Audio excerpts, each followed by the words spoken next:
Es para mí un gozo encontrarme nuevamente en casa. En realidad, New Jersey es un lugar donde dejamos un buen pedazo de nuestro corazón cuando nos fuimos. Estuvimos acá desde enero de 1986 hasta septiembre del año 1991, casi 6 años. Llegamos a conocer a muchas personas, llegamos a formar muchas amistades y pudimos ver el crecimiento de la obra de Dios, particularmente en el área de los jóvenes y los conquistadores durante el tiempo que estuvimos acá. Veo algunos rostros conocidos en nuestro medio, personas que conocí en ese tiempo y personas que he conocido desde ese tiempo. Veo aquí a la hermana Rosa Jiménez, a quien conozco desde que llegué a New Jersey. Leticia Hepburn, hablé con ella por teléfono, ¿cuándo fue? Ayer, ¿verdad?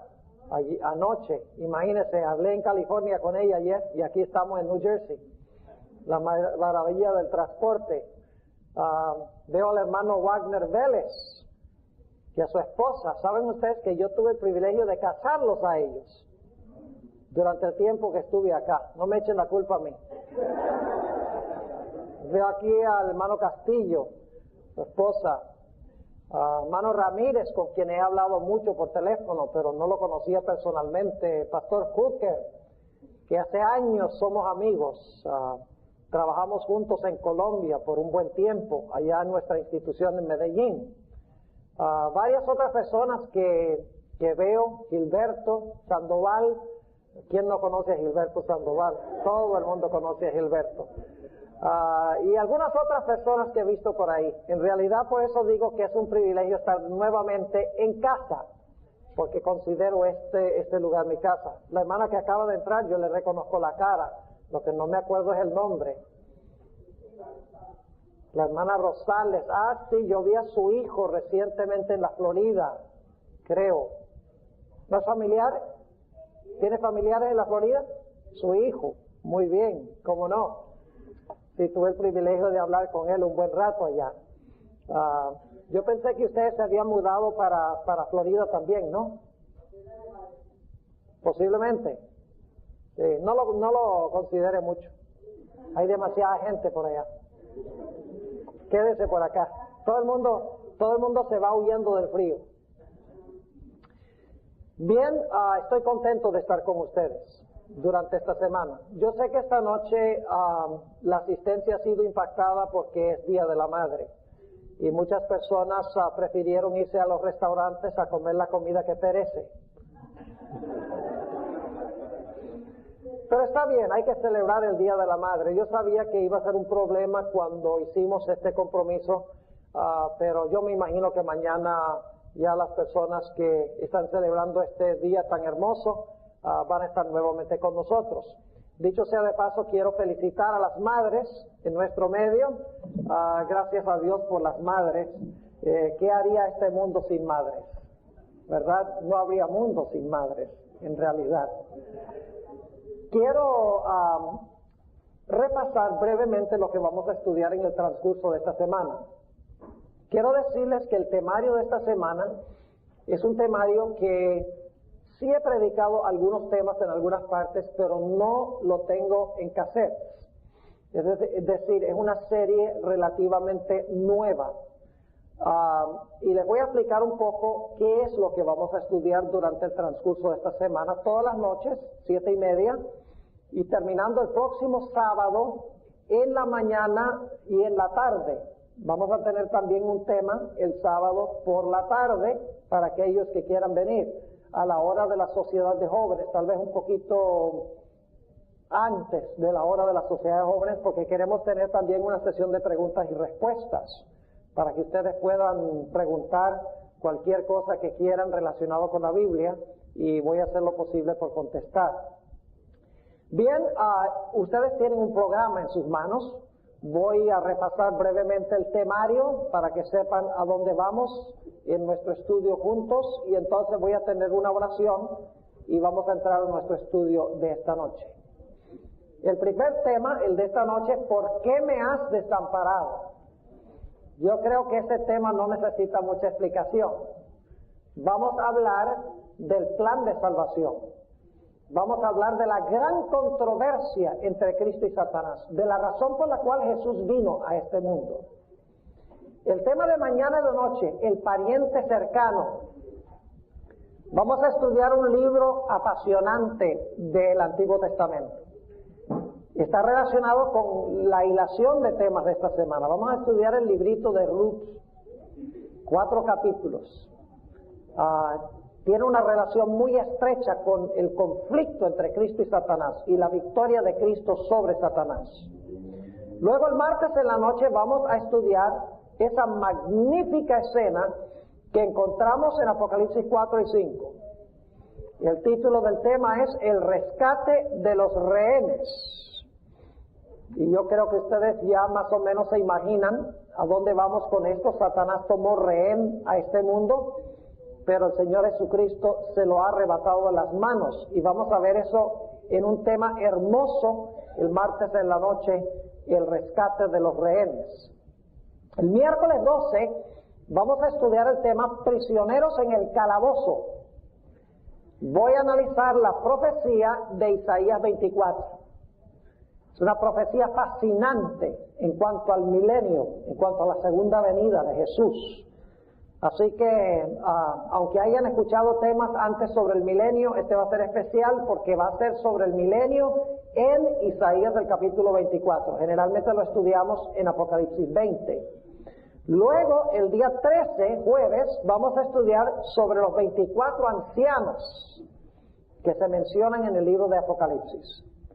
Y créanme que no solo se mencionan en Apocalipsis. Los 24 ancianos se mencionan en otras partes de la Biblia, no por número, pero el concepto de los 24 ancianos se encuentra en muchas partes de la Biblia, en el Antiguo Testamento repetidas veces. Va a ser un tema fascinante. ¿Cuántos de ustedes han oído alguna vez un sermón nada más sobre los 24 ancianos?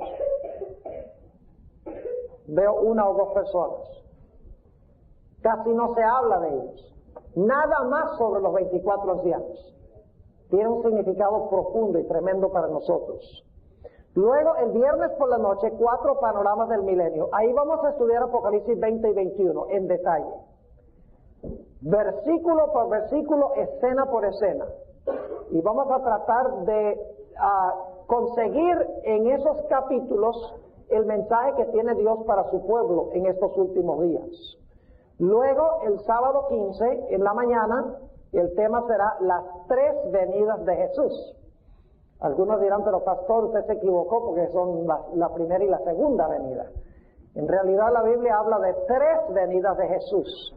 Y vamos a trazar ese tema en detalle el sábado en la mañana. Y dicho sea de paso, cuando digo 3 venidas no estoy hablando del rapto secreto. Finalmente, el sábado por la tarde, vamos a trazar el tema, el castigo de Azazel. Es otro tema sobre el milenio, pero visto desde la perspectiva de Levítico 16. En realidad vamos a tener esta semana 3 temas sobre el milenio y la segunda venida. 1, prisioneros en el calabozo. 2, 4 panoramas del milenio. Y número 3, el castigo de Azazel. Vamos a mirar el milenio desde 3 diferentes perspectivas para ver qué lecciones tiene esto para nosotros. Así que tenemos cosas emocionantes que estudiar durante esta semana. No solamente es esta una semana evangelística, sino que es una semana de estudio intensivo de la palabra de Dios. Yo espero que los que son miembros de la iglesia de Elizabeth y de las otras iglesias adventistas representadas acá sientan un nuevo deseo, un nuevo anhelo de estudiar más profundamente la palabra de Dios. Es decir, este temario no es solamente para las visitas, es también en forma especial para los que son miembros de la iglesia. Vamos a estudiar muchas cosas que raras veces se tocan y yo creo que vamos a deleitarnos como iglesia en el estudio de la palabra del Señor. Ahora quiero tener una palabra de oración para pedir que Dios bendiga nuestro estudio de esta noche. Oremos. Padre, te damos gracias porque nos has traído a tu casa en esta noche. Te damos gracias por tu palabra, que es una guía segura en un mundo de confusión y de rebelión. Pedimos, Señor, que te manifiestes poderosamente en este medio esta noche, a través del ministerio de tu Espíritu Santo. Abre mentes y corazones para recibir tu mensaje.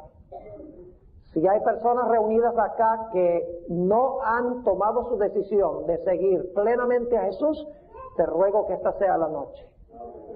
Gracias, Señor, por escuchar nuestra oración, pues te lo pedimos en el nombre de Jesús. Amén. Durante esta semana vamos a usar mucho la Biblia. Así que van a tener que traer sus Biblias. Los que me han oído predicar saben que uso mucho la palabra de Dios. Y la razón por la cual hago eso es porque la gente debe escuchar lo que enseña la palabra, no lo que enseña el predicador. El estilo que se ha vuelto común es el de relatar muchas historias en el púlpito. Y no es que sean las historias malas. El asunto es que las historias son la palabra del predicador. Debemos estudiar la palabra de Dios. Debemos excavar profundamente en la palabra de Dios para ver el mensaje que Dios tiene para nosotros. Vamos a comenzar nuestro estudio en esta noche yendo al Evangelio según San Juan, el capítulo 1 y los versículos 1 y 3. San Juan, el capítulo 1 y el versículo 1 y 3. Y esta noche vamos a colocar las bases para lo que vamos a estudiar durante todo el transcurso de la semana. Así que es muy importante el tema, el fundamento que vamos a colocar esta noche. El Evangelio según San Juan, el capítulo 1 y el versículo 1 y 3.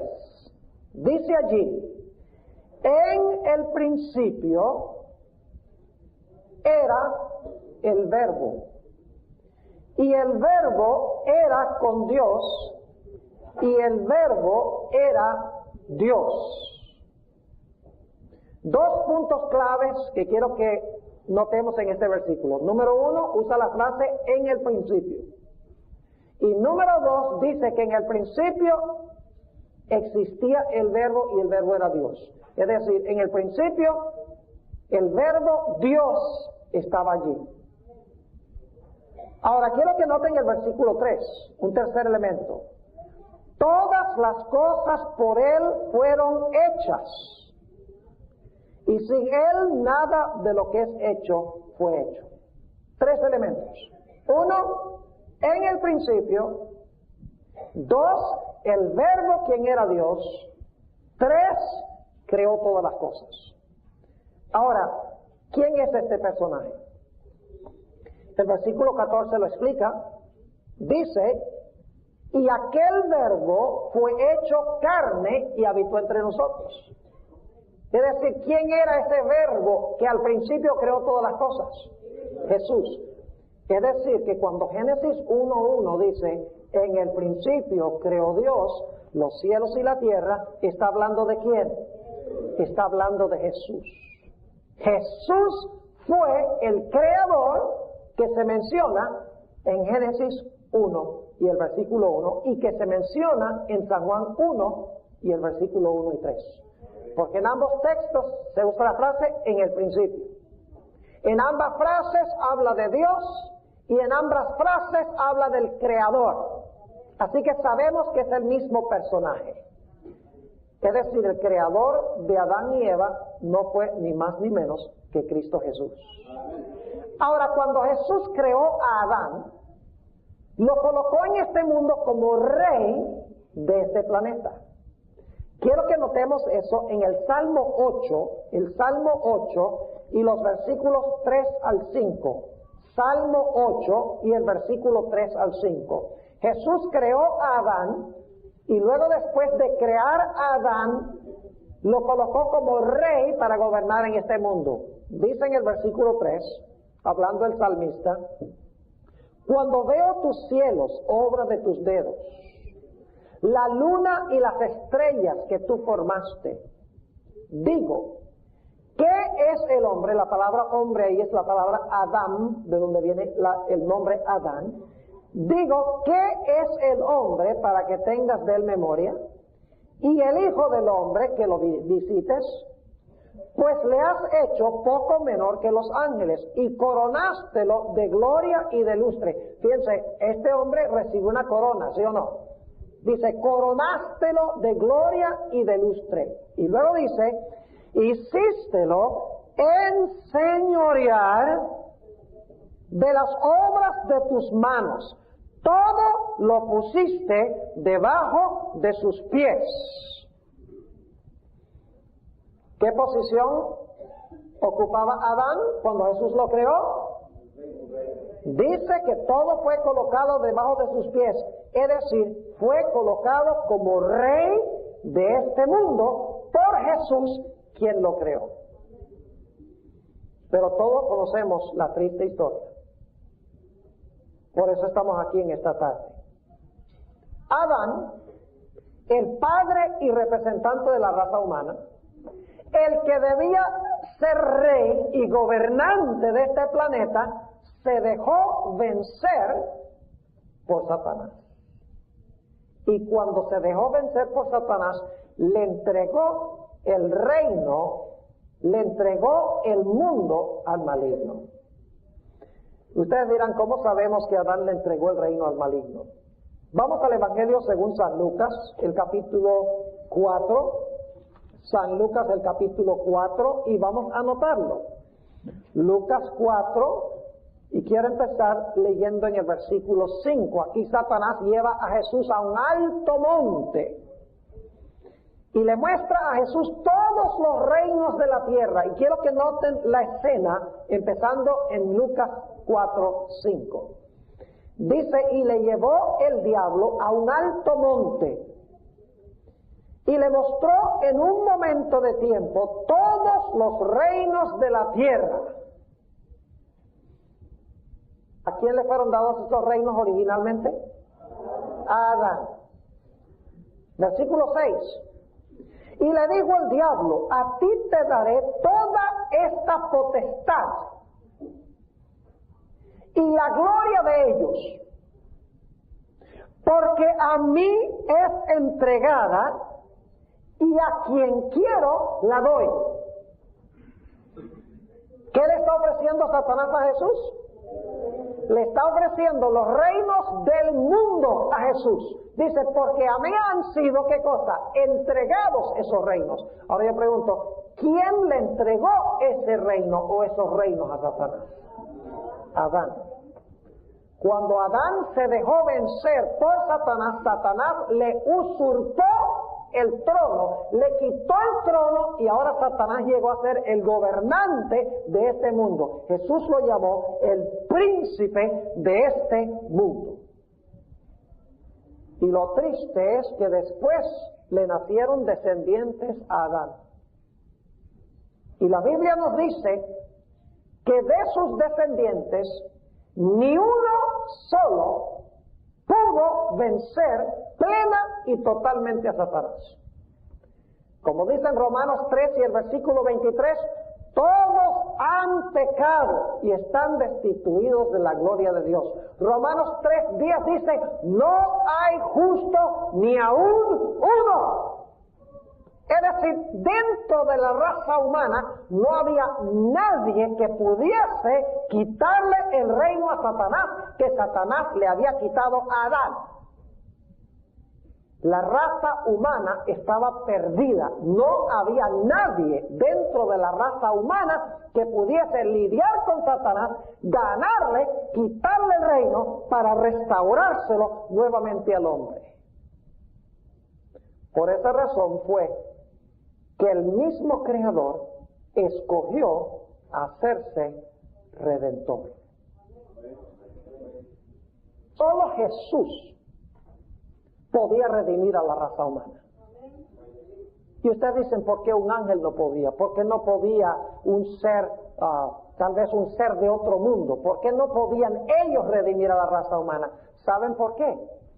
Porque según la Biblia, el que iba a vencer a Satanás tenía que hacer dos cosas.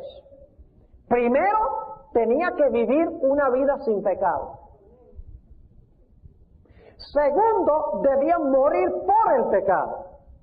Las dos funciones principales de la primera venida de Jesús fue, en primer lugar, vivir una vida sin pecado y, en segundo lugar, morir por el pecado.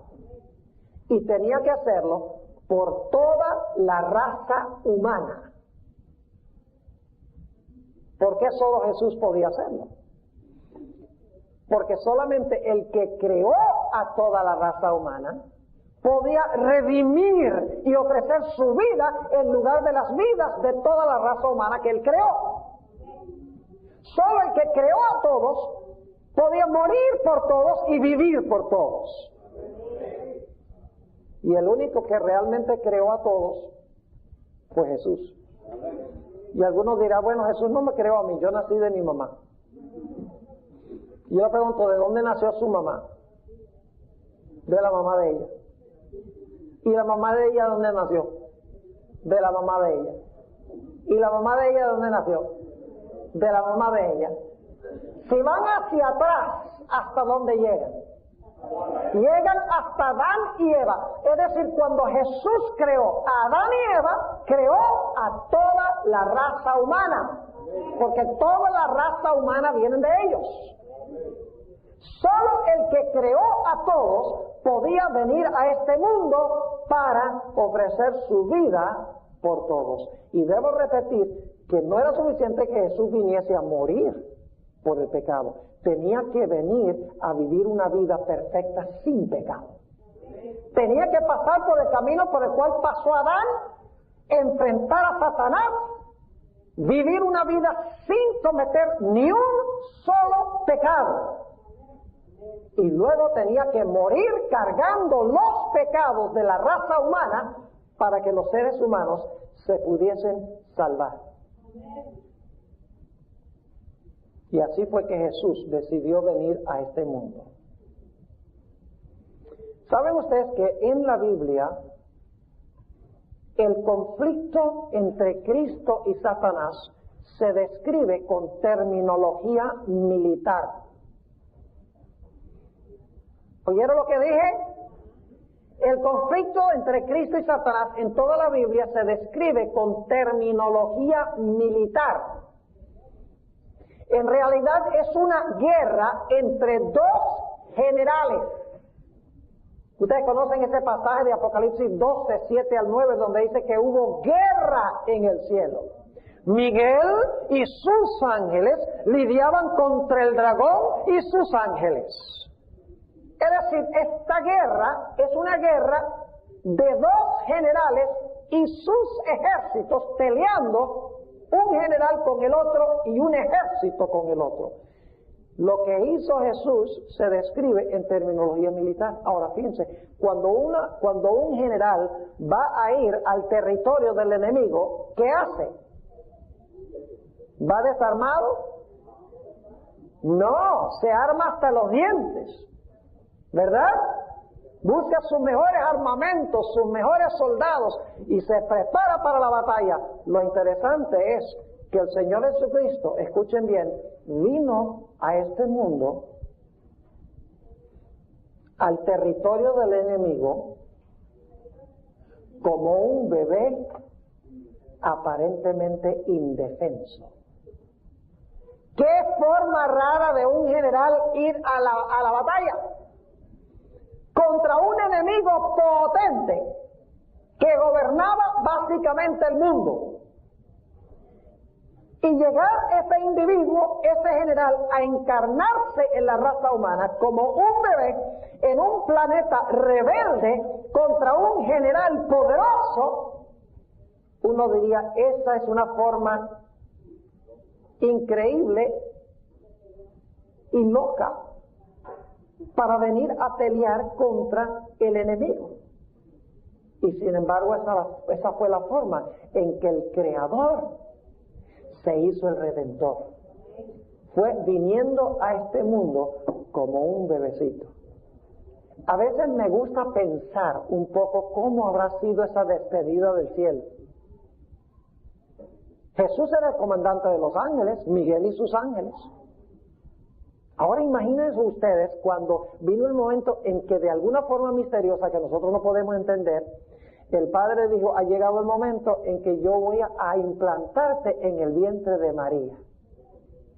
Vas a ir de acá donde tú eres rey, donde todos son leales, donde todo es fácil y marcha bien, y ahora yo te voy a trasplantar a ese planeta rebelde donde Satanás tiene dominio. Yo me imagino al Señor Jesucristo, la última despedida de los ángeles, diciéndoles, bueno, ha llegado el momento de ir al campo de batalla. Nos veremos en unos 33 años, aproximadamente. Pero quiero decirles que voy a ir allá, voy a pelear contra ese enemigo, aun cuando voy a nacer como un bebé aparentemente indefenso, voy a hacerle la guerra al enemigo y le voy a ganar.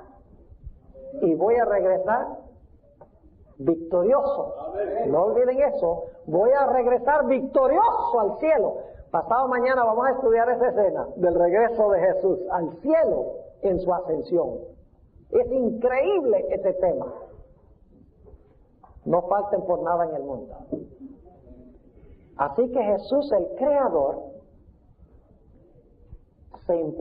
fue implantado en el vientre de María, fue trasplantado al planeta rebelde, al planeta donde Satanás tenía dominio. Lo interesante es que Satanás ya lo estaba esperando. ¿No les parece bien interesante que cuando Jesús vino, el pueblo judío no tenía ni la menor idea de que había venido? Pero Satanás sí sabía.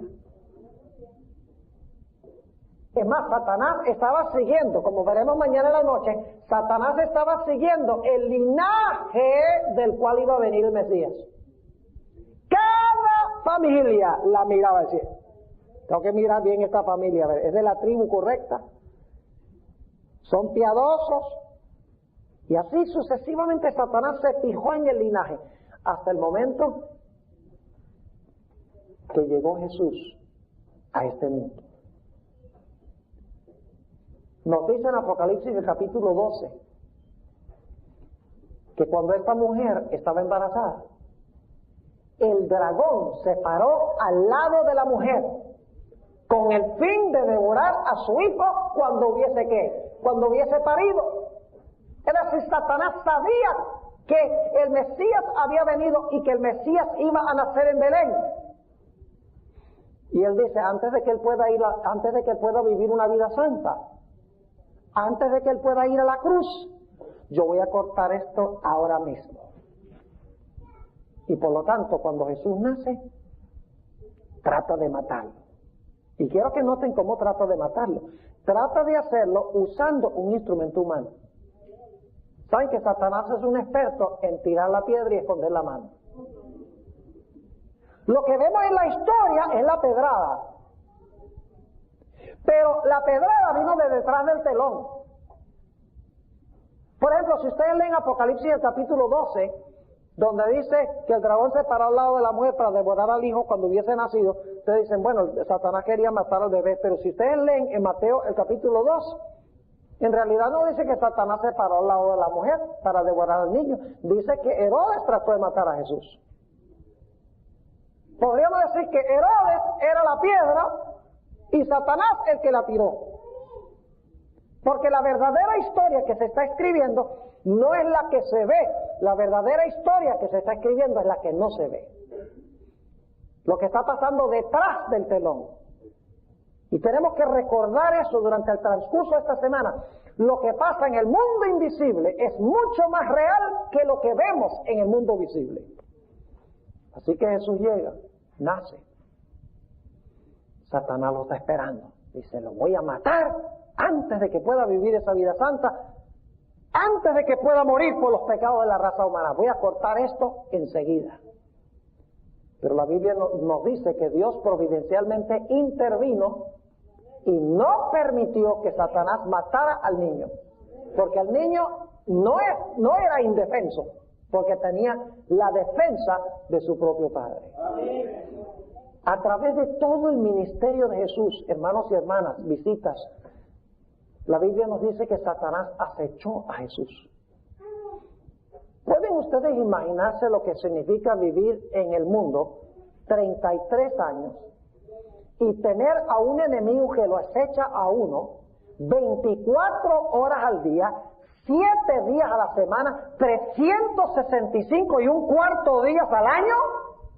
Por 33 años, sin tregua, sin parar, sin disminuir, todo el tiempo detrás de él, acechándolo, para que peque. Porque si peca, le pasa lo mismo que a Adán. Llega a ser vencido. Y si Jesús llega a ser vencido, entonces ya no hay esperanza para la raza humana, porque Dios no tiene más nada que dar. Así que Satanás dice, yo tengo que hacer que este peque. Y ustedes conocen la escena en el monte de la tentación. Satanás dice a Jesús, si eres el Hijo de Dios, convierte estas piedras en pan. Y Jesús tenía hambre. Y Satanás vino como ángel de luz. ¿No creen ustedes que Satanás vino como Satanás? En la tercera tentación, Satanás se presenta como Satanás. Pero en las primeras dos se presenta como un ángel de luz. Dice, oh, he sido enviado a esta tierra y he oído de que hay un demonio suelto por ahí que cayó del cielo. Dice, por la apariencia tuya, tú debes ser ese demonio. Pero, si eres el Hijo de Dios, convierte estas piedras en pan. ¡Qué tremenda tentación! Pero Jesús lo vio. Dice, yo no voy a desobedecer a mi Padre, yo no voy a satisfacer mis propios deseos. Dice, no solo de pan vivirá el hombre, sino de toda palabra que sale de la boca de Dios. Primera tentación resuelta. Luego Satanás lo lleva a las almenas del templo. Y le dice, si eres el Hijo de Dios, salta. Porque Dios ha prometido enviar a sus ángeles que te van a recoger en sus brazos antes que tu pie tropiece en piedra. Satanás le estaba diciendo a Jesús que se exhibiera, que presumiera de la protección de su padre. Su padre, ahora si el diablo lo hubiera empujado, Jesús podía reclamar la promesa. Pero desobedecer a Dios, tirarse y decir, Padre, cuídame. No. Podemos pedir que Dios cumpla sus promesas con nosotros en obediencia, no en desobediencia. La presunción es reclamar las promesas de Dios en desobediencia. Es como orar que Dios nos proteja en un viaje y luego manejar a 100 millas por hora.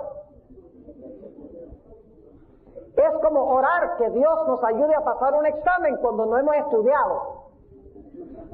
Eso es presunción, reclamar la bendición de Dios en desobediencia. Jesús lo vio enseguida y le dice, mira, yo no me voy a lanzar sin que mi Padre me pida hacerlo. Yo obedezco las órdenes de mi Padre. Y luego Satanás tiene la tercera tentación donde le muestra todos los reinos del mundo. Lo que Satanás le está diciendo a Jesús es, le está diciendo, mira, tú crees que tienes que ir a sufrir, tú tienes que ir a la cruz y todo eso. Mira, para ganar el reino tú no necesitas hacer eso. Yo te voy a ahorrar todo ese dolor de cabeza. Dice, si tú tan solo te inclinas y me adoras por un instante, te digo, todo esto te lo doy sin tener que ir a la cruz ni nada. Y Jesús le dice, apártate de mí, Satanás. Lo venció en el monte de la tentación. Y cada vez que Satanás venía a Jesús, Jesús lo vencía. Jesús nunca pecó. Por eso Jesús declaró hacia el final de su vida, ¿quién me redarguye de pecado? Pero lo interesante es que Satanás le hizo la vida a Jesús lo más miserable posible. Imagínense que Jesús viene a salvar a su pueblo y su pueblo se vuelca contra él. Predica y la gente no quiere escuchar. Todo el tiempo están buscándolo para matarlo. Todo el tiempo están criticándolo. Todo el tiempo están tratando de despeñarlo, están tratando de causarle la mayor miseria posible en su vida. ¿Quién creen ustedes que estuvo detrás de eso? Satanás. ¿Sabe lo que Satanás estaba tratando de hacer? Le estaba diciendo a Jesús, mira, tú viniste a este mundo para salvar a esa gente y yo no quiero que tú lo salves. Lo que tú has venido a hacer a la tierra es en vano. Tú no vas a salvar a nadie. Hasta el final los discípulos todos se van. Dicen, ni tus discípulos ni siquiera. ¿Para qué te vas a quedar acá? Vete al cielo, a donde te aman, a donde te aprecian. ¿Cómo tú vas a salvar a esta gente que no quiere que la salves? Eso es lo que Satanás está tratando de lograr durante el ministerio de Jesús. Los demonios sabían quién era Jesús. Vayan conmigo a Marcos el capítulo 1. Sabían quién era Jesús y aquí había venido Jesús. Marcos el capítulo 1 y el versículo 24. Y vamos a leer el versículo 23 para el contexto. Dice, y había en la sinagoga de ellos un hombre con espíritu inmundo, el cual dio voces diciendo, ¡ah! ¿Qué tienes con nosotros, Jesús Nazareno? Escuchen bien. ¿Has venido a qué? ¿Has venido a destruirnos? Sé quién eres, el Santo de Dios. Qué interesante que los demonios sabían quién era y los judíos no. Porque los demonios le escondieron a los judíos la identidad de Jesús. Ellos sabían muy bien quién era. Y hubieran querido destruirlo, destrozarlo, pero no pudieron. Así que Jesús vivió en este mundo 33 años, acechado desde el momento de su nacimiento hasta el final de su vida. Satanás tratando de infectarlo con el pecado y tratando de impedir que fuera a la cruz. Porque vez tras vez tras vez, Satanás trató de impedir que Jesús fuera a la cruz, porque él sabía que si iba a la cruz, iba a pagar por los pecados de la raza humana y se iba a salvar la raza humana. Por ejemplo, ¿ustedes recuerdan una vez cuando Jesús le dijo a sus discípulos, ¿quiénes están diciendo los hombres que soy yo? Algunos dicen que Elías, otros dicen Jeremías o alguno de los profetas. ¿Y ustedes quién dice que soy yo? Dice San Pedro, tú eres el Cristo, el Hijo del Dios viviente. Jesús le dice, bienaventurado Simón, no te lo ha revelado carne ni sangre, sino mi Padre que está en los cielos. Y Pedro se está sintiendo bien, dice, mire lo que me está diciendo bienaventurado por lo que dije.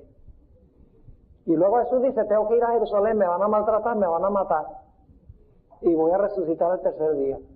Y Pedro dice que agarra a Jesús por la manga y lo lleva a un lado y le dice, Señor, pero no te acontezca que morir. ¿Cómo se te ocurre? El Mesías no muere, el Mesías reina en el trono de Jerusalén. ¿Qué le dijo Jesús a Pedro? Le dijo, apártate de mí, Satanás, me eres estorbo. Jesús no le estaba hablando a Pedro. Pedro era la piedra. Pero el que estaba tirando la piedra era ¿quién? Satanás. ¿Qué estaba tratando de hacer Satanás? Tratando de impedir que Cristo, ¿qué? Fuera a la cruz. ¿Recuerdan ustedes que en cierta ocasión vinieron unos griegos a Jesús? Paisanos de Teddy Gotsis. El relato está en Juan 12. Vinieron unos griegos a entrevistarse con Jesús, a decir, queremos que vengas a Grecia, allá hay muchas personas que quieren escuchar tu mensaje, vente para Grecia. Esto era solamente como 5 días antes de la muerte de Jesús. ¿Y qué dijo Jesús? El tiempo ha llegado para que el Hijo del Hombre sea glorificado. Es decir, el tiempo ha llegado para que yo muera. ¿Saben que esa era una tentación de Satanás, de que Jesús se fuera a Grecia para darle más tiempo a Satanás para lograr ganar la victoria sobre Jesús? Vez tras vez, Satanás trató de infectar a Jesús con el virus del pecado. Trató de convencer a Jesús de que no fuera a la cruz. Pero durante un periodo de 33 años no pudo hacerlo. Porque Jesús tenía su rostro, dice la Biblia, había puesto su rostro hacia Jerusalén. Él sabía que la única esperanza de la raza humana se encontraba en él. Que si él no vivía una vida perfecta, diferente que Adán, Si Él no moría para pagar la deuda de la raza humana, no había otra esperanza. Era la última y la única esperanza del planeta Tierra. Dice, tengo que seguir adelante. Ahora quiero que vayamos a San Juan el capítulo 12, ya llegando a las escenas finales de la vida de Jesús. San Juan el capítulo 12. Aquí faltan solamente unos días, menos de una semana, para la muerte de Jesús. Y quiero que noten lo que dice en San Juan, el capítulo 12, y empezando en el versículo 31. Jesús aquí está anunciando su victoria sobre Satanás. Dice allí Jesús, y no olviden estas expresiones porque vamos a volver a ellas durante el transcurso de la semana.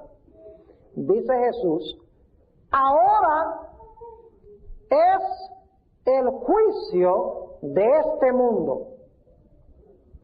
Ahora el príncipe de este mundo será echado fuera. ¿Cuándo es que ¿Quién es el príncipe de este mundo? Satanás. ¿Cuándo es que iba a ser echado fuera? Cuando Jesús estaba hablando, ¿sí o no? Ahí lo dice. Ahora es el juicio de este mundo. Ahora el príncipe de este mundo será echado fuera. ¿A qué se refería Jesús cuando dijo que el príncipe de este mundo ahora será echado fuera? Noten el versículo 32 y 33. Y yo, si fuere levantado de la tierra, a todos traeré a mí mismo. Y esto decía, dando a entender de qué muerte había de morir.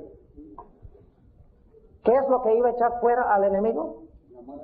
La muerte de Jesús en la cruz. Entonces yo pregunto, ¿cuántas veces ha sido lanzado del cielo Satanás? Según la Biblia, ¿cuántas veces? 2. La primera vez es cuando tentó a una tercera parte de los ángeles y fue lanzado del cielo con ellos. La segunda vez fue cuando Cristo, ¿qué?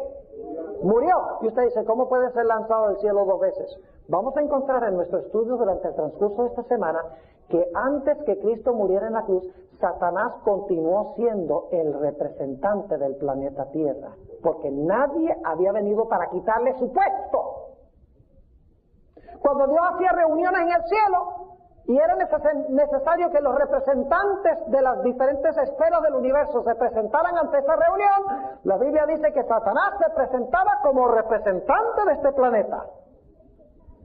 Pero cuando Cristo murió en la cruz, vamos a ver durante esta semana, cuando Cristo fue sacrificado en la cruz, Satanás fue lanzado fuera como representante de este mundo. Ya no puede ir allá representando el planeta, lo representa Jesús. Jesús le quitó el reino y ahora Jesús es el que gobierna. Gloria a Dios. Así que Jesús dice, está anunciando unos pocos días antes de su muerte, está avisándole a Satanás, mira, estás liquidado, te voy a echar fuera. Te voy a echar fuera por mi muerte en la cruz. No me has podido infectar con el pecado y no vas a poder impedir que yo muera por el pecado. Así que voy a tener una vida perfecta para ofrecer en lugar de las vidas imperfectas de esa gente y voy a tener una muerte para ofrecer en lugar de la muerte de ellos. Estás avisado. Te voy a echar fuera. ¿Creen ustedes que Satanás estaba escuchando lo que decía Jesús?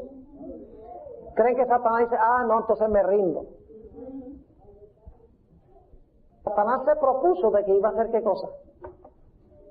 De que en estos últimos 5 días iba a redoblar sus esfuerzos por llevar a Jesús a pecar o por lo menos impedir que Jesús muriese en la cruz para salvar a la raza humana. Porque él sabía que si Jesús vivía una vida sin pecado y moría por la raza humana, que finalmente se iba a cumplir Génesis 3:15, se le iba a aplastar la cabeza. Y él dice, yo no puedo permitir que pase eso. Es decir, la existencia misma de Satanás estaba en juego. Ahora podemos entender un poquito mejor los eventos de los últimos días de Jesús. Escuchen bien. Generalmente hablamos de lo que hicieron personajes con Jesús. Lo que hizo Pilato, lo que hizo Herodes, lo que hicieron Anás y Caifás. Pero ¿saben algo? Pocas veces se habla del que estaba tirando la piedra. ¿Y por qué estaba tirando la piedra? Vamos a mirarlo un poco más detenidamente. Vayan conmigo al Evangelio según San Lucas, el capítulo 22 y el versículo 53. Lucas, el capítulo 22 y el versículo 53. Jesús está por entrar en la etapa final de su pasión, de sus sufrimientos. Y dice allí, en el versículo 53, escuchen bien: habiendo estado con vosotros cada día en el templo, no extendisteis las manos contra mí, dice Jesús a los que han venido a arrestarlo. Ahora escuchen bien: mas esta es vuestra hora, y la hora de quién más, y la potestad de las tinieblas. ¿Quién está detrás de lo que va a pasar con Jesús desde este momento? Ellos, pero no solo ellos, sino también ¿quiénes? La potestad de las ¿qué? De las tinieblas. Vayan conmigo a el Evangelio según San Juan, el capítulo 13. Fíjense qué interesante esto. San Juan, el capítulo 13. El que está detrás de esto es Satanás, porque es la existencia de él que está en juego. Dice en el capítulo 13 de San Juan, versículo 1: antes de la fiesta de la Pascua, sabiendo Jesús que su hora había venido para que pasase de este mundo al Padre, como había amado a los suyos que estaban en el mundo, amólos hasta el fin. Fíjense que está aquí porque ama a sus seguidores. Y la cena acabada, ahora escuchen bien, como el diablo ya se había metido en el corazón de Judas. ¿Quién entregó a Jesús? Judas es la piedra. ¿Quién es el que tiró la piedra? Satanás fue el que tiró la piedra. Porque aquí dice que Satanás se le metió ¿a quién? A Judas. ¿Creen que Satanás se le metió a Caifás también? ¿Creen que se metió en Anás? ¿Creen que Satanás se metió en Pilato? Claro. Porque este es el tiempo de la potestad de las tinieblas, según leímos. Es decir, hay un poder detrás que está haciendo estas cosas. Ahora, analicemos un poco lo que pasó con Jesús. Terrible. Vayan conmigo a Mateo el capítulo 26 y el versículo 38. Mateo 26, 38. La película de Mel Gibson ha causado furor y ha causado también que mucha gente diga: mi vida fue transformada por esta película. ¿Saben algo? Yo prefiero saber lo que pasó con Jesús a la luz de los 4 evangelios que a la luz de lo que dice un productor de Hollywood. Porque la versión bíblica es inspirada, mientras que la versión de Mel Gibson es la inspiración de un hombre. Así que ¿por qué no leerlo directamente de los 4 evangelios? Lo que dice el Nuevo Testamento. Yo tengo problemas serios teológicos con la película de Gibson. Mete muchas cosas, por ejemplo, que no están en la Biblia. Yo he leído artículos en cuanto a la película. Por ejemplo, el cuervo que se sienta sobre la cruz del ladrón impenitente, que le picotea la cabeza. La Biblia no dice eso. Esa es la idea de que el pájaro ese, el cuervo, es señal de poderes malignos. ¿Ves? El énfasis desmesurado sobre los sufrimientos físicos de Jesús. Te dicen que casi causa náuseas. El énfasis desmesurado sobre la paliza que le dieron a Jesús, la golpiza constante que le dieron a Jesús. Pero creo que pierde de vista lo más importante.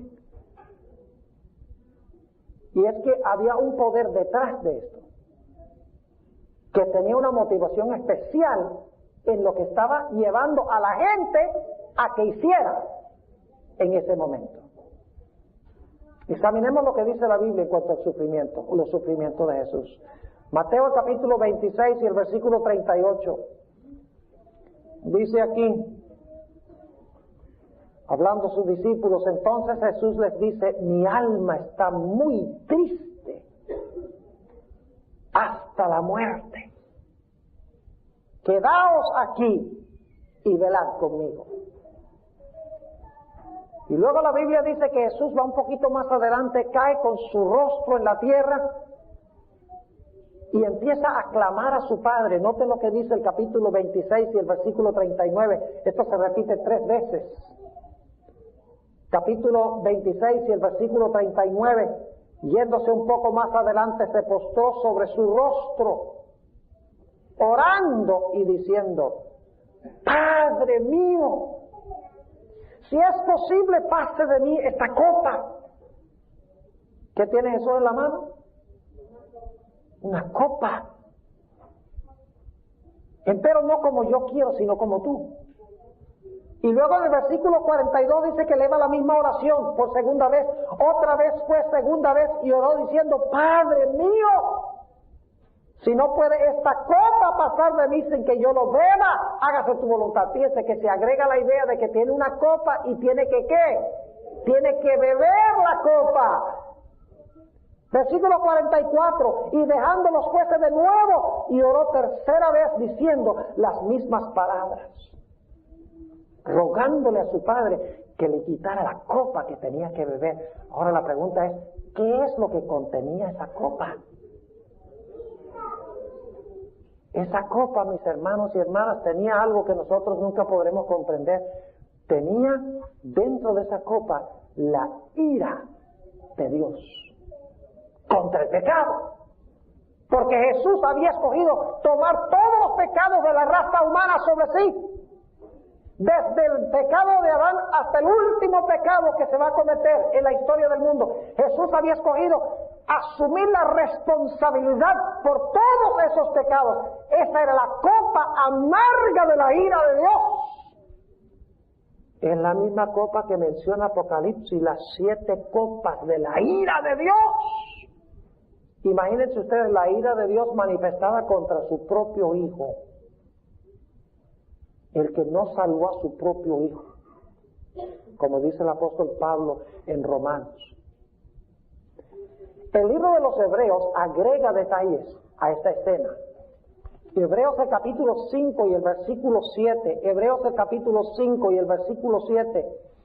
Fíjense la descripción tan vívida que da aquí el apóstol San Pablo en la epístola de los Hebreos. Dice allí, el cual en los días de su carne, es decir, mientras fue un ser humano en este planeta, ofreciendo ¿qué cosa? Ruegos y súplicas con gran clamor y ¿qué? Y lágrimas al que le podía librar de la muerte. Eso agrega detalles a lo que leímos en el Evangelio según San Mateo. Expresa las emociones profundas de Jesús. Dice que ofreció ruegos y súplicas con gran clamor y lágrimas. Es más, en Lucas 22:44 dice que Jesús sudaba grandes gotas de sangre. ¿Cuántos de ustedes alguna vez han tenido una agonía tan grande que han sudado sangre? ¿Qué clase de agonía tiene que tener una persona para, en vez de sudar sudor, que sude sangre? Porque Jesús estaba cargando toda la culpa de toda la raza humana. Escuchen bien, hay gente hoy en día que se suicida por su sentido de culpabilidad. Ahora imagínense una persona que está cargando toda la culpa de todos los seres humanos de todas las épocas. Increíble. Esta era la copa de la ira de Dios. Y la pregunta es, ¿quién le dio esa copa a Jesús? Vamos a leerlo en el Evangelio según San Juan, el capítulo 18 y el versículo 11. San Juan, el capítulo 18 y el versículo 11. Jesús entonces dijo a Pedro: mete tu espada en la vaina. Escuchen esto. La copa que el Padre me ha dado, no la tengo de beber. ¿Quién le dio la copa de la ira a Jesús? Su propio Padre le dio la copa de la ira. ¿Pueden ustedes imaginarse cómo habrá sido eso? Yo me imagino a Satanás, porque Satanás estaba al lado de Jesús todo el tiempo, diciéndole: mira, tus discípulos te van a abandonar. En vez de estar orando por ti, están durmiendo. Uno de tus discípulos te ha traicionado. Ahora van a venir a arrestarte. Te van a bofetear. Te van a ultrajar. Te van a crucificar. Y todo en vano, porque ¿cuántos tienes contigo? Ni siquiera tu propio Padre está contigo. Vete al cielo. Olvida la raza humana. De esa forma Satanás estaba torturando la mente de Jesús, tratando de convencerlo de que se fuera de la tierra. Noten lo que dice San Juan, el capítulo 8 y el versículo 29. ¿Ustedes creen que Jesús tenía una relación muy estrecha con su Padre? ¿Creen que Jesús durante todo su ministerio tenía una relación muy estrecha con su Padre? Oh, sí, íntima. Íntima. Fíjense lo que dice Juan 8:29. Porque el que me envió conmigo está. No me ha dejado solo el Padre. Pero esto está en Juan 8. Este es Juan 8. Porque Jesús durante todo su ministerio sentía la presencia de su Padre, ¿sí o no? Oraba a su Padre, el Padre le hablaba, tenía comunión con Él. Dice el Padre: no me ha dejado solo, porque yo lo que a Él agrada hago siempre. ¿Han leído ustedes la descripción de lo que hicieron con Jesús? Dice que le arrancaban la barba, le escupían en la cara, lo golpeaban a puñetazos, le pusieron una corona, le hincaron una corona de espinas en la cabeza. ¿Ustedes creen que Jesús tenía que morir de esta forma? No. El sacrificio de Jesús podría haber sido de forma muy diferente. ¿Quién era el que estaba detrás causando todas estas cosas? Satanás. ¿Por qué razón? Porque él quería que Jesús perdiera el control propio, que manifestara ira, que interviniera para salvarse, o se fuera para el cielo y de esta manera se estropeara el plan de la salvación. Por eso es que los sufrimientos de Jesús fueron tan terribles. No es que el Padre que tenía el plan original de que Jesús pasara por todo esto, sino es Satanás el que está causando todo esto con el fin de que Jesús se levante contra los que le están haciendo esto y de esta manera peque para salvarse a sí mismo, porque no vino a salvarse a sí mismo, sino para salvar a otros, o que Jesús se rindiese y dijese: yo voy a ir al cielo a donde me aprecian. Por eso fue que sufrió todas estas cosas. Terrible. Inclusive cuando Jesús estaba colgando en la cruz, dicen: mira, si eres el Mesías, bájate de allí. ¿Quién es el que le está diciendo que se baje? Satanás. ¿Saben que Elena White, en su clásico libro, El deseo de adolescentes, que todas las personas deben leer, Dice ella que en la turba había demonios disfrazados de hombres, tratando de desanimar a Jesús, porque Satanás sabía que si no lograba que Jesús pecara o que se fuera, que su reino estaba liquidado, que Satanás iba a ser destruido y que el reino le iba a ser devuelto a la raza humana. Por eso Satanás causó todas estas cosas terribles contra Jesús. Y el que había dicho, yo nunca estoy solo porque mi Padre está conmigo. La Biblia dice que cerca de la hora nona, vamos a leerlo en Mateo el capítulo 27, paradoja de paradojas.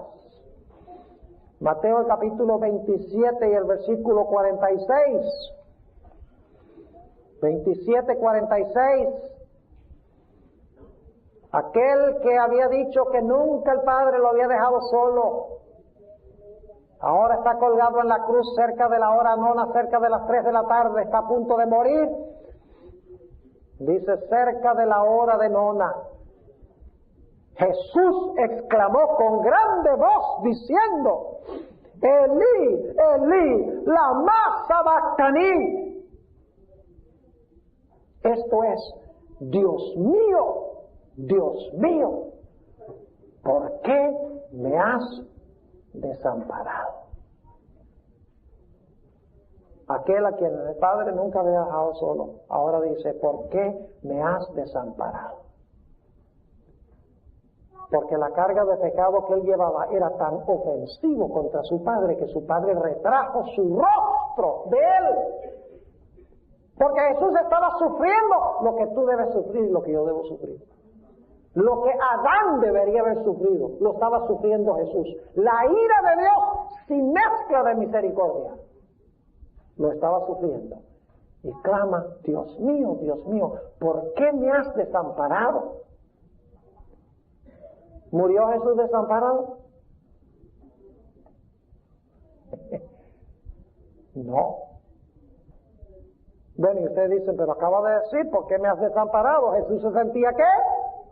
Se sentía desamparado. Pero ahora quiero que noten algo muy interesante. Vayan conmigo al Evangelio según San Juan, el capítulo 19 y el versículo 30. Después que Jesús dice, Dios mío, ¿por qué me has desamparado? Pronuncia otras palabras. Juan, el capítulo 19 y el versículo 30. Y como Jesús tomó el vinagre, dijo, ¿qué cosa? Consumado es. ¿A quién le estaba hablando Jesús esas palabras? ¿A quién le estaba hablando Jesús esas palabras? Se las estaba hablando a su Padre. Y ustedes dicen, ¿cómo sabemos eso? Vayan conmigo hasta Lucas 23, 46. Lucas, el capítulo 23 y el versículo 46. Venga, hay que ir a diferentes evangelios, porque no todos no tienen cada evangelio todos los detalles. San Lucas, el capítulo 23 y el versículo 46. Nos dice allí, Jesús acaba de decir, consumado es. Y luego dice aquí, entonces Jesús clamando a gran voz, dijo, después de decir consumado es, dice ¿qué cosa? Padre, en tus manos encomiendo mi espíritu. Y habiendo dicho esto, ¿qué cosa? Expiró. ¿Murió Jesús desamparado y abandonado? Escuchen bien, se sentía abandonado, pero el Padre había prometido estar con él. Y Jesús vivió aceptando las promesas de su Padre, aún en contra de lo que sentía.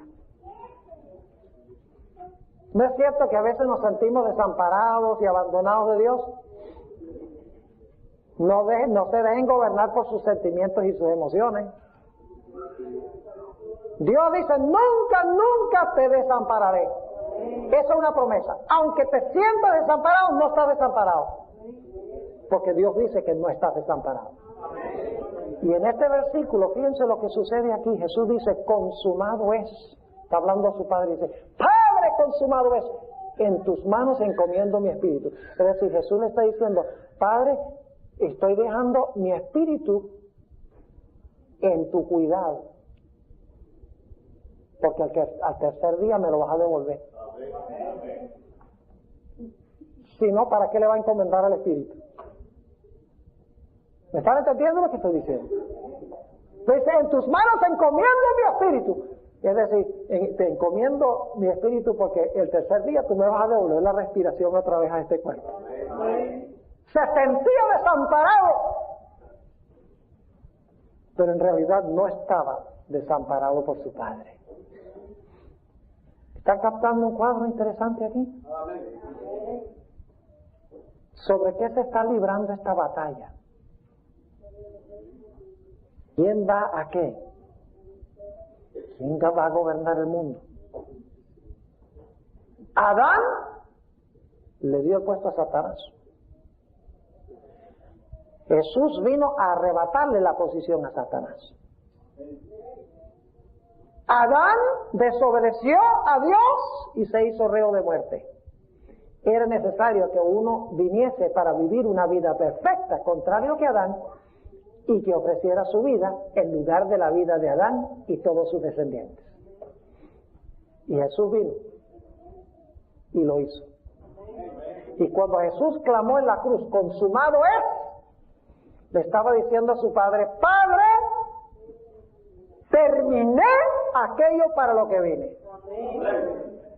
He recuperado el mundo perdido. Es tuyo de nuevo. Lo he recuperado. He sido fiel, he obedecido perfectamente. Y voy a morir por los pecados, para que nuevamente el hombre pueda ser restaurado a la posición que tenía originalmente. Ahora quiero ir a nuestra lectura bíblica de esta noche. Hebreos 2 y el versículo 10. Vamos a concluir nuestro tema y vamos a introducir también el tema de mañana de una vez. Hebreos el capítulo 2 y el versículo 10. Fíjense para qué vino Jesús. Dice aquí, en Hebreos 2:10, porque convenía que aquel por cuya causa son todas las cosas, y por el cual todas las cosas subsisten, ahora viene la frase clave, habiendo de llevar a la gloria a muchos hijos. ¿A qué vino a padecer? ¿Por qué vino a padecer? Porque tiene planes de hacer ¿qué cosa? De llevar a la gloria ¿a cuántos? A muchos hijos. Y si es consumado por aflicciones, el autor de la salvación de ellos. Es decir, los sufrimientos de Jesús se debieron al hecho de que Jesús algún día va a poder llevarse a muchos hijos a la gloria, para restaurarlos a la posición original que tenía Adán. ¿Se han preguntado ustedes alguna vez cómo se sintieron en el cielo cuando Jesús dijo consumado es?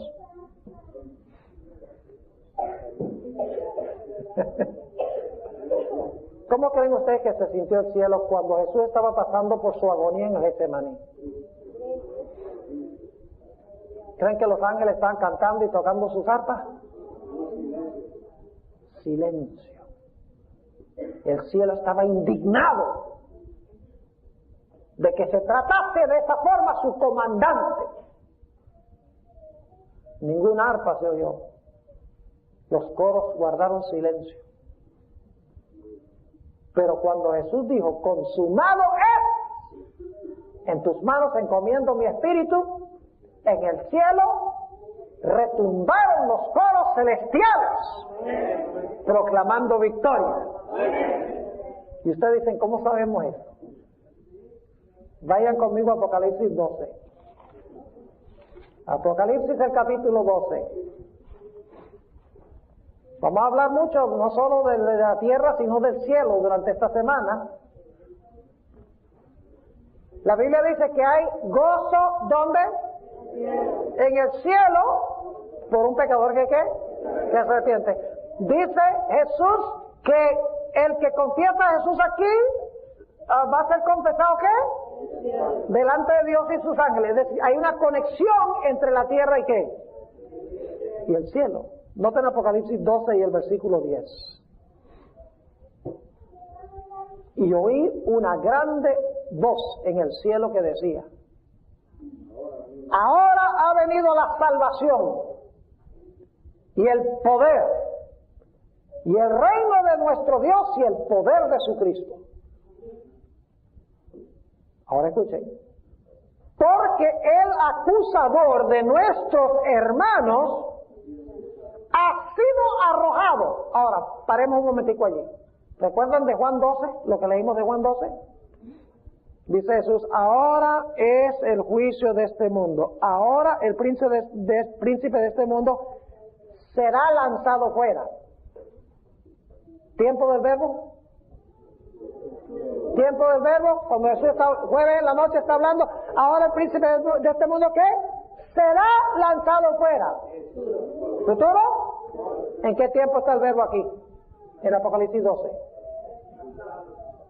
Pasado. Porque el acusador de nuestros hermanos,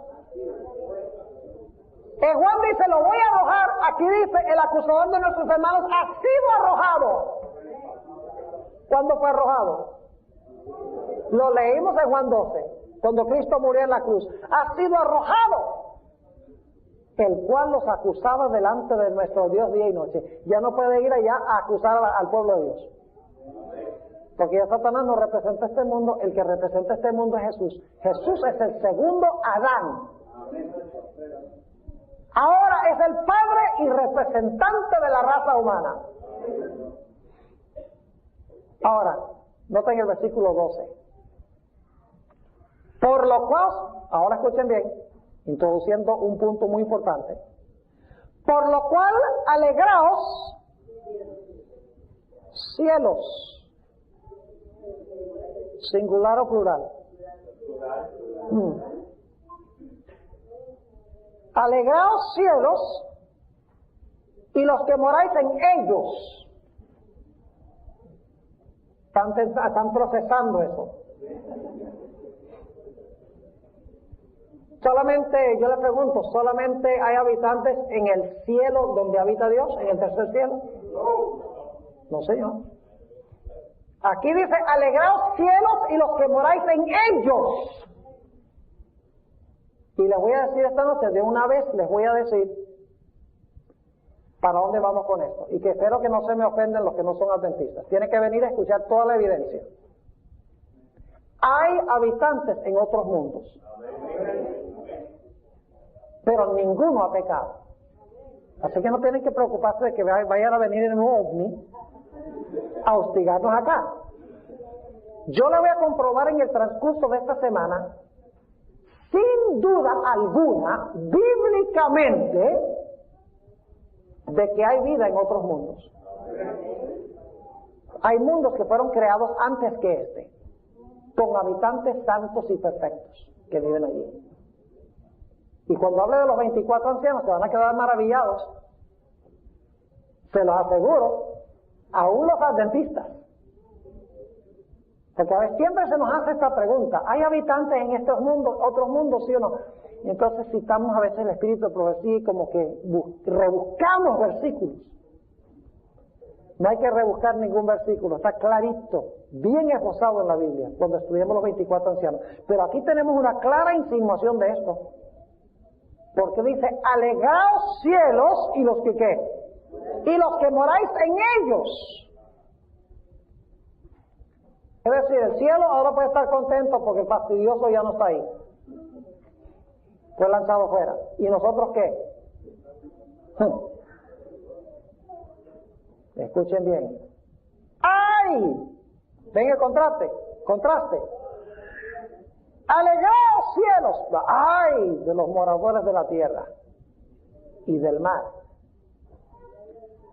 Porque el diablo ha defendido a vosotros, teniendo ¿qué cosa?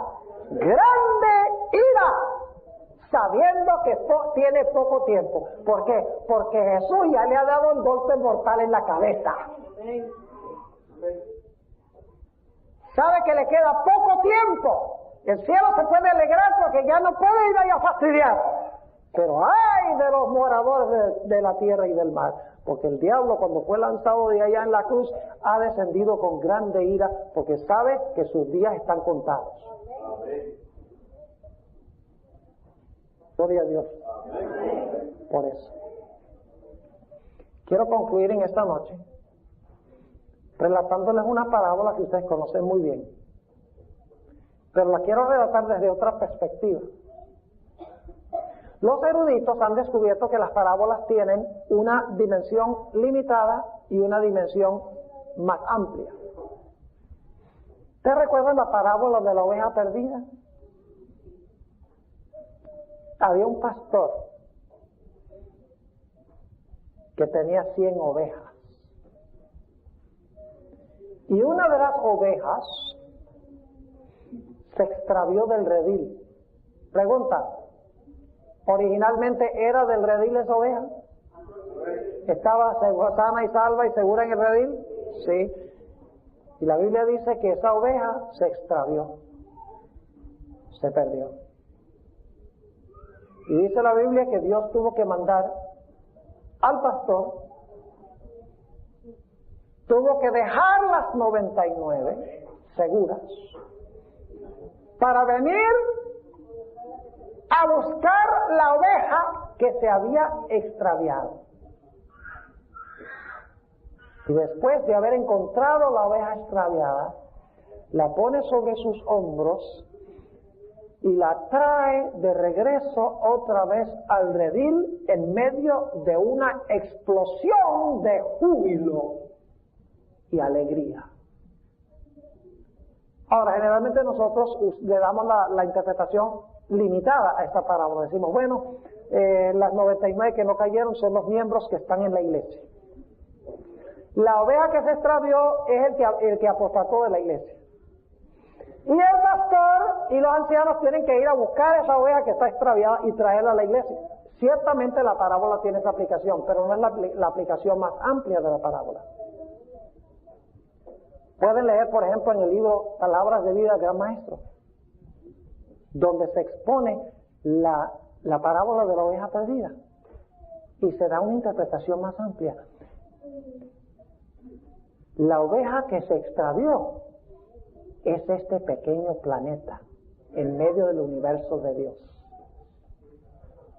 Las 99 que están sanas y salvas y seguras y que nunca se extraviaron representan los mundos que nunca pecaron.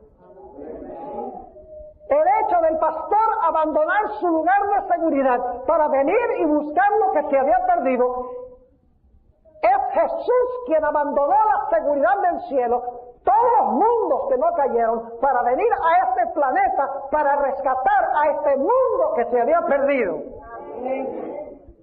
Y luego Jesús, cuando gana la victoria, consigue su oveja, la trae de regreso otra vez al redil. Y cuando Jesús asciende al cielo, lo vamos a estudiar en nuestro tercer tema de esta semana, cuando Jesús asciende al cielo, llega allá con cierto grupo de personas que resucitaron con Él en medio de una explosión de júbilo. Porque la oveja que se había perdido ha sido hallada y ha sido restaurada a la comunidad de naciones de Dios. De eso vamos a estudiar durante el transcurso de esta semana. Tremendo plan que Dios ha hecho para nuestra salvación. Jesús rescató el mundo, pero lamentablemente algunas personas se van a perder. ¿Saben eso? ¿Por cuántos pecados pagó Jesús? ¿A cuántas personas salvó Jesús? Jesús vino y salvó a cada ser humano. Pagó por todos los pecados que jamás hayas cometido. Si mataste a alguien, si cometiste adulterio, si estás fornicando, si estás tomando drogas, si estás dañando tu cuerpo con tabaco, con alcohol, si maltratas a tu esposa, a tu esposo, todos esos pecados fueron cargados por Cristo en la cruz. Entonces alguno dice, bueno, pastor, si todos los pecados los cargó Cristo en la cruz, entonces todo el mundo se va a salvar, porque todos los pecados están pagos. Lamentablemente no. ¿Cómo entendemos esto? Que Cristo pagó por todos los pecados, pero hay personas que no se van a salvar. ¿Conocen ese texto más famoso de la Biblia? Porque de tal manera amó Dios al mundo que ha dado a su Hijo unigénito. Cristo murió por ¿cuántos? Por los pecados, no solo nuestros, sino de los pecados ¿de qué? De todo el mundo. Pero luego Juan 3:16 dice, porque de tal manera amó Dios al mundo que ha dado a su Hijo unigénito, para que todo aquel que en él ¿qué? No se pierda, mas tenga vida eterna. Les doy una ilustración final. Hoy es el Día de la Madre. Padres le dieron un regalo a su esposa. ¿Sí le dieron un regalo a su esposa, padres? ¿Sí? Hermano, usted está levantando la mano. ¿Cuánto le costó el regalo? No me diga, porque la esposa no va a querer saber. Pero yo le pregunto, ¿cuánto cuesta un regalo? Supongamos que un esposo es rico y le regaló un Mercedes-Benz a la esposa de Día de la Madre. ¿Cuánto cuesta ese Mercedes? Digamos $100,000 cuesta el Mercedes. Eso le costó al que lo compró. ¿Cuánto le cuesta al que recibe? Cuesta y es gratis. Le cuesta al que lo compró, es gratis para el que lo recibe. Yo pregunto, ¿una persona puede rechazar un regalo que se le ofrece? ¿Que alguien le compró? ¿Pueden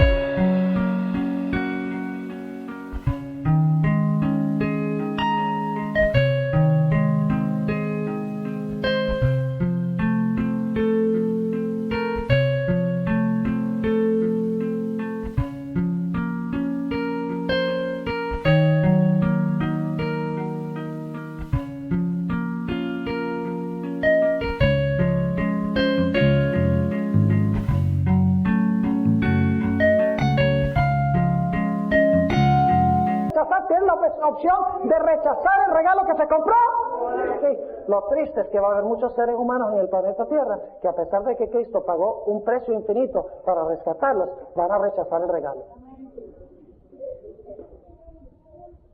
¿No es triste eso? Terrible. Que le digan a Jesús, gracias, no gracias por haberme comprado el regalo, no lo quiero.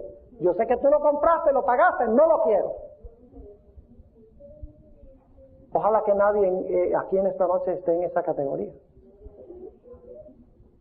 Que todos hayamos tomado nuestra decisión de recibir a Jesús como nuestro Salvador. Aceptar el regalo. ¿Saben ustedes cómo aceptamos el regalo? Muy sencillo. Aceptamos el regalo uniéndonos con Jesús. ¿Y saben cómo nos unimos con Jesús? A través del bautismo. La Biblia dice que cuando nos bautizamos estamos incluidos en Jesús. El momento que recibimos el regalo, en el momento del bautismo. Bautismo por inmersión, sumergidos debajo del agua, como dice la Biblia, para salir a novedad de vida, resucitar a novedad de vida. Quiero preguntar en esta noche, ¿hay alguien aquí que no ha sido bautizado, como dice la Biblia, que quiere decirle a Jesús, Señor Jesús, yo quiero prepararme y algún día muy pronto quiero experimentar el bautismo, quiero recibir el regalo que tú compraste para mí? ¿Quieren levantar la mano?